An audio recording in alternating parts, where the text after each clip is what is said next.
Story. Let's bring in Azaz El-Shami in Washington, D.C. She's a Sudanese-American human rights advocate. Thank you so much for joining us here on France 24. First off, can you tell us more about why today's marches are so important for Sudanese people?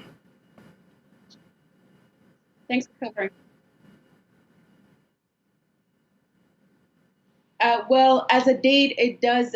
It's the 30th anniversary of the dictatorship of al-Bashir, and it came really timely after nearly a month after the massacre that took place on 3rd of June, and people were going to protest anyway. But I think after what happened in breaking out the protest, the sit-in in Khartoum, gave them more reason to come out and voice their refusal and their condemnation to how the TMC is handling this negotiation and this transitional state.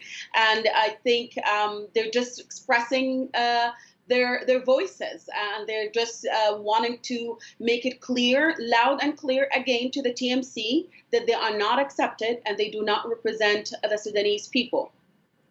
Let's talk more about those negotiations. Where do they stand as of now? Have protesters' demands changed?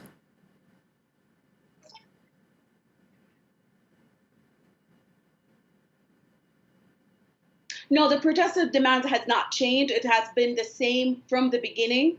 One of the famous slogans were "Tasqut bas," mean it must fall, and by that they mean the whole regime, not just faces.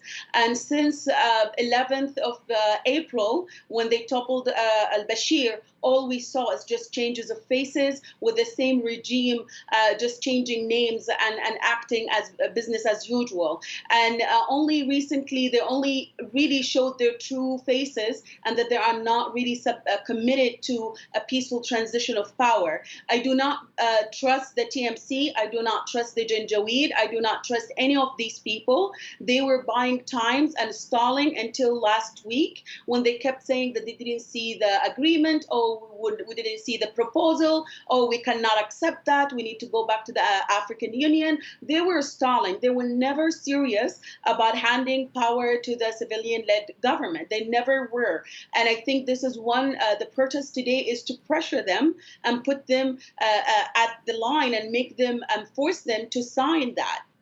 Because they were not serious. They were not serious. They were going back and forth. They were arresting leaders from FFC.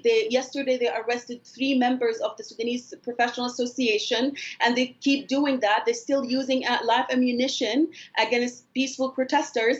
And I will have to respond to the big lie about 3 people falling from their soldiers, which is not true, unless there was friendly fires among themselves.